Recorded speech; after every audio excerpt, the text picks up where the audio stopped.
자, 이제 오가로 왔습니다. 오가는 시내산을 떠난 후에 광야 생활 이야기입니다. 이때 이야기는 이제 출애굽기를 지나 민수기에서 다루고 있는 내용이에요. 민수기는 광야 학교의 이야기라고 할 수 있는 내용입니다. 하나님은 시내산에서 이스라엘을 위해서 율법을 세우시고 성막을 만들고 제사장을 세워서 노예 생활을 청산하고 어엿한 외형적인 나라로서 이스라엘의 기틀을 만드셨습니다. 한 국가로서 기틀이 만들어지기 위해서는 하나님의 질서를 세우는 것이 무엇보다도 중요했어요.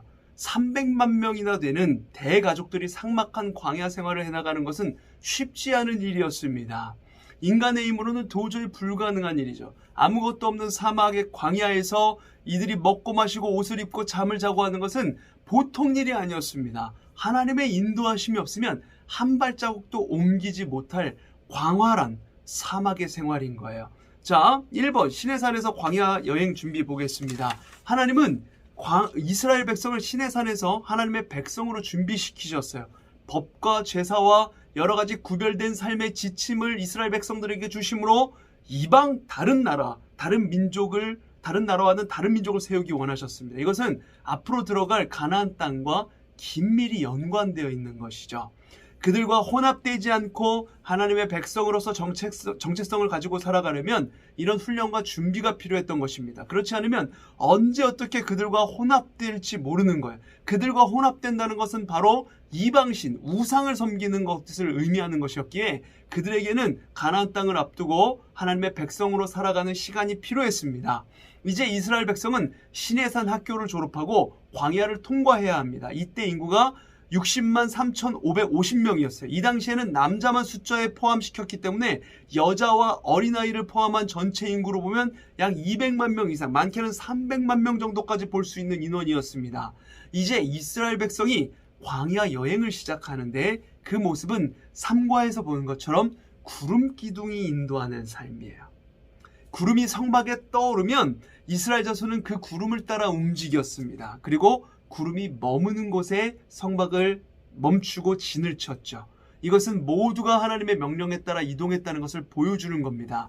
광야 생활은 이스라엘 백성들이 혼자 살아가는 것이 아닌 하나님의 인도하심을 따라 철저하게 살아가는 생활이었습니다. 하나님이 도와주시지 않으면 앞으로 한 발자국도 나갈 수가 없는 것이죠.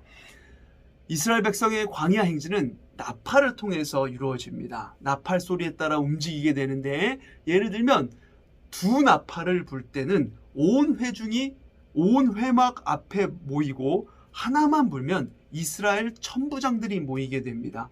대적자들이 나타나 그들을 치러 나갈 때에도 나팔을 부르는데 그것은 하나님이 구원해 주신다는 의미에서의 나팔입니다. 나팔은 이스라엘 백성들에게 일종의 하나님의 신호였어요. 자, 2번 광야에서의 불평을 볼게요. 거룩한 생활로 훈련받은 이스라엘 백성이지만 그들 마음속에 있는 죄악은 하나님을 거부하게 만듭니다. 이스라엘 백성은 그동안 하나님이 베풀어 주셨던 은혜를 잊어버리고 하나님께 불평을 계속해요. 그들 마음속에 탐욕이 있어서였습니다. 그중 하나는 음식에 대한 불평이에요. 민수기 11장 4절에서 9절에 나오는 내용인데, 백성들이 먹을 것이 만나밖에 없다라고 불평을 합니다. 고기를 그리워하고 애굽으로 가면 고기를 먹을 수 있을 텐데 되돌아가기를 원하는 거예요. 그러자 하나님은 그들의 요구대로 고기를 줍니다. 메추라기를 보내주셔서 1개월 동안 먹게 하시는데 코에 냄새가 넘쳐나서 싫어하기까지 내려주셨습니다. 뒤로 계속해서 나오지만 이집트를 떠나 광야를 유랑하는 기간 동안 모세는 이스라엘 백성으로부터 수없이 원망과 비난을 들어야 했어요. 그들은 어려움을 겪을 때마다 모세를 탓했습니다. 때로는 죽일 듯이 덤비기도 하였어요. 오늘로 따지자면 모세는 광야 생활 40년 동안 입법, 사법, 행정 이 3권을 모두 가진 최고의 지도자였습니다. 왕과 같은 존재였어요. 게다가 그는 군 통수권자였습니다. 한마디로 절대 군주였어요. 그렇게 본다면 모세를 향한 이스라엘 백성들의 거듭된 원망과 비난과 항의는 이해하기가 어렵습니다. 이스라엘 백성이 전권을 가진 최고 지도자 모세를 그다지 두려워하지 않았기 때문에 이렇게 불평불만하는 것이죠. 왜 이스라엘 백성은 모세를 이렇게 만만하게 보았던 것일까요? 그것은 모세가 자신에게 주어진 권세와 권력을 부려서 백성들 위에 군림하는 왕이 아니었기 때문에 그렇습니다. 오직 하나님이 그에게 부여해 주신 영적 권위로 백성을 인도하는 백성의 지도자였던 거예요. 그뿐 아니라 백성으로부터 원망이나 비난이나 항의를 들을 때면 모세는 절대 권력을 가지고 있음에도 백성에게 대응하지 않고 항상 하나님 앞에 먼저 나아가 엎드렸습니다. 백성이 고기를 먹지 못하는 것에 대해서 불평하며 소동을 일으키자 모세는 하나님께 이렇게 기도하죠. 민수기 11장 11절부터 보면 어찌하여 주께서 종을 괴롭게 하시나이까? 어찌하여 내게 주의 목전에서 은혜를 입게 아니하시고 이 모든 백성을 내게 맡기사 내가 그 짐을 지게 하시나이까? 책임이 심히 중하여 나 혼자는 이 모든 백성을 감당할 수 없나이다. 주께서 내게 이같이 행하실진데 구하옵나니 내게 은혜를 베푸사 즉시 나를 죽여 내가 고난당함을 내가 보지 않게 하옵소서. 이렇게 간구를 했어요. 또 불평과 불만은 민수기 12장에 이르러서 모세를 향해서 강력하게 일어나요. 모세의 겸손함과 온유함이 가장 잘 드러나는 사건이 이 사건인데요. 구스 여인을 후처로 들인 일로 미리암과 아론이 모세를 비난하는 사건이 발생을 합니다. 이쯤에서 모세의 아내였던 십보라는 친정아버지 이드로를 따라서 미디안 광야로 돌아갔을 가능성이 큽니다. 십보라는 모세가 하나님께 소명을 받고 이집트 바로에게 돌아가서 이스라엘 민족을 구출해 오기로 결심한 그날부터 이미 남남처럼 살았을 가능성이 커요. 미디안 신을 따랐던 십보라가 지금까지 잘 살아왔던 모세를 따라 하나님을 믿고 그 비전에 동의해 주기가 어려웠던 것입니다. 거기다 모세는 하나님의 소명이 너무 커서 그것을 받아들이고 준비하고 진행하는 동안 가족을 돌보지 못했을 가능성이 커요. 그때부터 오랜 기간 이미 부부관계라고 볼 수 없는 상태로 살아왔을 것입니다. 그렇다면 모세가 후처를 드렸다는 사실, 이것은 그 당시 고대 문화 속에서 이상한 일이 아닙니다. 이스라엘 백성을 이끌고 광야를 유랑하는 막중한 책임을 지고 살아야 했던 모세에게 인간적인 의지할 만한 곳이 필요했을 것입니다. 권력의 자리에 오래 있다 보면 자신도 어찌할 수 없는 피로감에 짓눌리고 그로 인해서 문제를 겪을 수가 있는 것이죠. 그런 사정을 생각해 보면 모세가 새 아내를 맞이하는 것은 어느 정도 이해할 수 있는 일이었습니다. 그렇기는 해도 최고 지도자가 이런 결정을 한다는 것이 쉬운 일이 아니었어요. 비난의 표적이 될 수 있었기 때문입니다. 그럴 때 곁에서 그 사정을 알아주고 비난을 막아주는 사람이 필요하죠.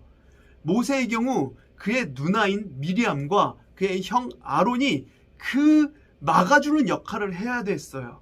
불행하게도 미리암과 아론이 이 문제를 가지고 먼저 모세를 비방하고 나섭니다.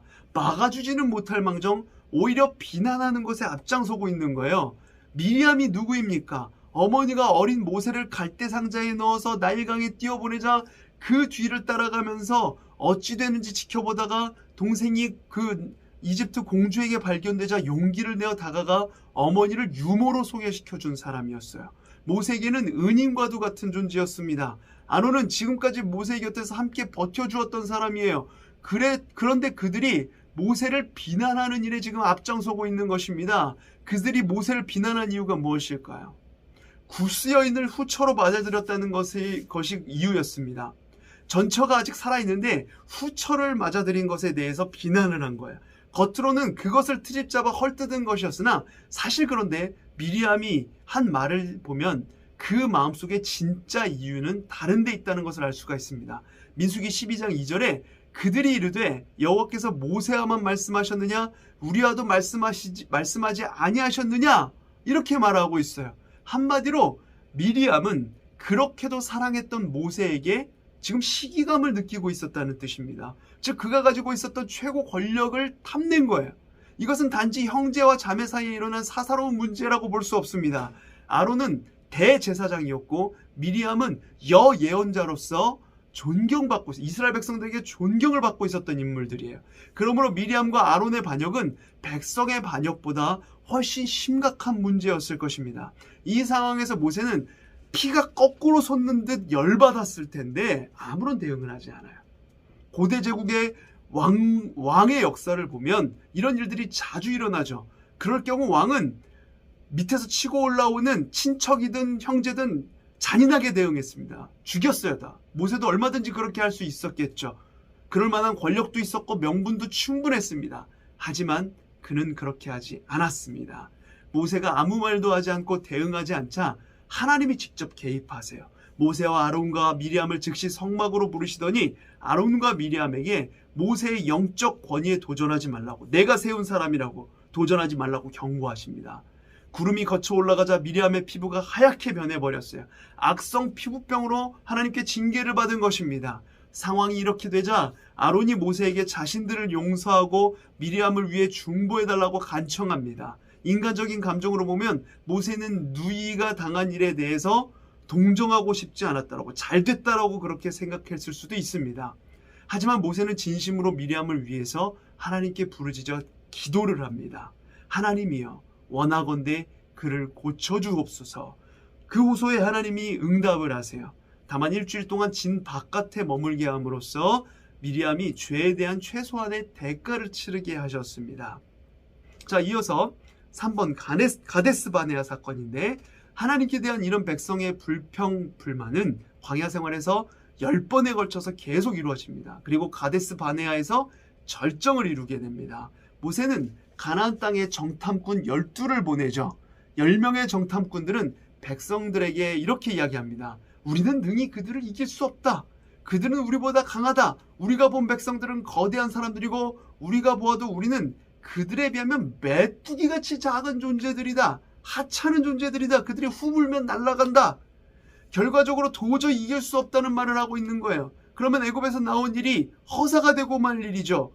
그러자 백성들은 그의 말을 듣고 밤새도록 곡하면서 울었습니다. 그리고 모세와 아론을 원망하며 하나님이 우리를 망하게 한다라고, 우린 죽게 생겼다라고 불평합니다. 그들은 애굽으로 돌아가자라고 이야기를 해요. 모세를 버리고 한 장관을 세워 애굽으로 돌아가자. 백성들이 이렇게 소요를 일으키는 겁니다. 하나님의 입장에서 보면, 모세의 입장에서 보면 기가 막힐 일이죠. 하나님이 그동안 하신 일을 모두 허사로 만드는 악한 일이었습니다. 그동안 베푸신 하나님의 기적, 그 은혜는 어디로 사라져버린 것일까요? 그들은 하나님이 하신 일을 완전히 잊어버렸습니다. 그러나 이에 대해 모세가 취한 행동을 민수기는 이렇게 기록을 하고 있습니다. 14장 5절에 모세와 아론이 이스라엘 자손의 온 회중 앞에서 엎드린지라.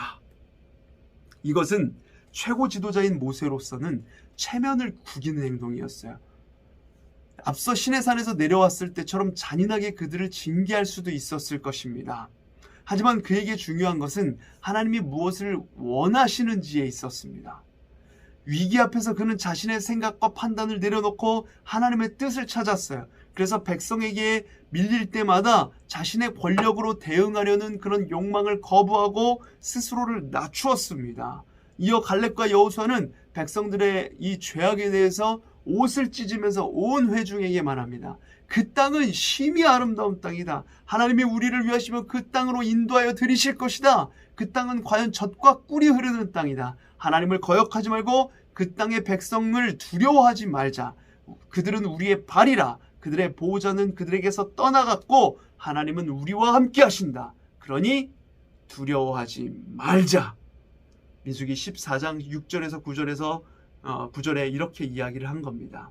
그 말을 들은 사람들은 더욱 분노하여서 그들을 돌로 쳐서 죽이려 했습니다. 그러자 하나님이 이스라엘 자손에게 나타나셔서 전염병을 내려 그들을 처멸하겠다라고 말씀하십니다. 모세가 그에 대해서 눈물로 호소하며 중재를 하였고 기도하였고 겨우 급한 불을 껐지만 하나님의 진노는 막지 못하였습니다. 결국 원망한 이스라엘 백성은 이 광야에서 죽겠고 가나안 땅을 탐지한 날수를 1년으로 환산하여 40년간 광야 생활을 할 것을 명하십니다. 하루를 1년으로 계산해서 40일 40년. 자, 하나님을 거역한 백성들은 모두 광야에서 죽을 것이라고 말씀하셨어요. 그러나 하나님을 믿었던 여호수아와 갈렙은 죽지 않게 되었습니다. 하나님의 말씀대로 후에 가나안 땅에 여호수아, 갈렙 이 두 사람이 들어가게 되죠. 자, 이스라엘의 이러한 불평과 하나님에 대한 도전은 계속됩니다. 신광야에 있는 가데스라는 곳에서 진을 치고 있는 동안 마실 물이 없어서 백성이 불평을 하죠. 이에 모세가 하나님께 간구하자 하나님이 어떤 바위를 보여주시면서 회중이 보는 앞에서 바위에게 물을 내라 이렇게 명령하라고만 하셨는데 모세는 분을 참지 못하고 자신의 지팡이로 그 바위를 2번 내리칩니다. 그 일을 두고 하나님은 이렇게 말씀하세요. 민수기 20장 12절에 여호와께서 모세와 아론에게 이르시되 너희가 나를 믿지 아니하고 이스라엘 자손의 목전에서 내 거룩함을 나타내지 아니한 고로 너희는 이 회중을 내가 그들에게 준 땅으로 인도하여 들어가지 못하리라. 이렇게 이야기를 합니다. 아니, 지팡이 2번 친 게 뭐라고? 그 평생을 바라봤던 가나안 땅을 못 들어간다니요. 지팡이로 바위 2번 친 것이 뭐가 그렇게 큰 문제라는 것이죠? 모세가 바위를 향해 명령하지 않고 지팡이로 쳤다는 것은 하나님께 대한 분노를 표출한 것이라고 볼 수 있습니다. 다시 말해서 자신에게 그토록 부담스러운 짐을 지운 하나님에 대한 그 불평, 불만이었어요. 그것은 또한 백성들의 변덕에 시달리다 못해 감정이 폭발한 것일 수도 있었습니다. 이 행동으로 모세는 권세를, 자신의 권력을 보여준 것입니다. 결과적으로 물이 솟아나오기는 했지만 백성들은 물을 마시면서 이것이 하나님께서 주신 것이다, 하나님의 은혜에 감사하기보다 모세의 그 위세와 권능 앞에 벌벌 떨었을 거예요. 하나님은 자신의 경험으로 하나님의 말씀을 어긴 모세에게 특별히 하나님의 율법을 정확하게 전하고 가르쳐야 할 책임이 있는 지도자 모세에게 막중한 책임을 물으신 것입니다. 이어서 나오는 놋뱀 사건은 먹을 것에 대한 마지막 불평을 그리고 있습니다. 백성들은 또다시 먹을 것이 없으므로 광야에서 죽게 되었다라고 불평을 해요. 그러자 이번에는 하나님이 재앙으로 심판하지 않고 뱀을 통해서 치명타를 입히게 하십니다. 모세가 백성의 구원을 위해서 기도하자 놋뱀을 만들어 장대에 매달아 보이므로 장대를 본 사람은 뱀에게 물린 것이 낫게 됩니다. 여기서 쉬지 않고 불평과 원망을 하는 이스라엘 백성들을 볼 수가 있습니다. 그렇게 큰 재앙과 책망을 받음에도 달라지지 않고 문제만 있으면 또 원망하고 거역하는 이스라엘 백성들의 모습은 모든 인간에게 다 있는 거예요. 모든 인간에게 다 있는 모습입니다. 자, 5과를 마무리하면서 한 가지 이야기를 하면서 마무리를 하려고 해요. 그것은 바로 모세의 성품입니다. 성경은 모세를 이렇게 평가를 해요. 민수기 12장 3절에 이 사람 모세는 온유함이 지면의 모든 사람보다 더하더라. 끊임없는 백성들의 원망과 불평에도 모세는 온유함을 가지고 있었어요. 이 수많은 난관 속에 모세는 어떻게 이런 온유함을 갖추었을까요?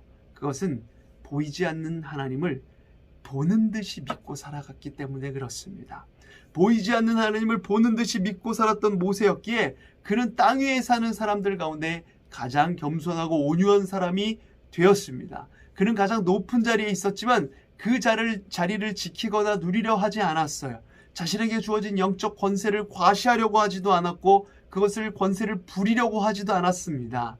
비록 모세가 참다 순간의 실수로 하나님 말씀에 불순종하여 바위를 2번 치는 중대한 죄를 짓기도 하고 몇 가지 잘못을 범하기는 하였지만 그럼에도 그가 땅 위에 있는 모든 사람 가운데 겸손과 온유함에서 뛰어났다라고 평가하는 이유는 그 실수와 잘못을 상쇄하고도 남을 만큼 그가 보이지 않는 하나님을 보는 듯이 신뢰하고 자신에게 주어진 권세와 권력을 오직 하나님의 뜻과 백성을 위해서 사용했기 때문입니다. 요셉과 다윗과 솔로몬을 비롯한 그 어떤 왕도 이 점에서는 모세에 비할 수가 없는 거예요. 모세가 40년의 고된 광야 생활을 완주할 수 있었던 것은 홍해를 가르는 힘, 신령한 능력, 어떤 준수한 외모 이런 것으로 가능했던 것이 아니라 보이지 않는 하나님을 보는 듯이 믿는 믿음, 하나님을 향한 신뢰에서 나온 온유함이 있었기 때문입니다. 백성들처럼 불평과 원망을 할 수밖에 없어 보이는 상황, 우리를 어렵게 만드는 상황은 늘 우리 앞에 다가오곤 하죠. 그럴 때 우리는 백성들처럼 계속해서 원망과 불평으로 물들어 있는 삶을 사시겠습니까? 아니면 그럼에도 하나님의 결국을 믿는 모세의 온유함을 그곳에 담아내시겠습니까? 이것에 대해서 생각해 보시면서 5과를 마무리하도록 하겠습니다. 그러면 우리는 마지막 6과에서 다시 만나기로 해요. 이만.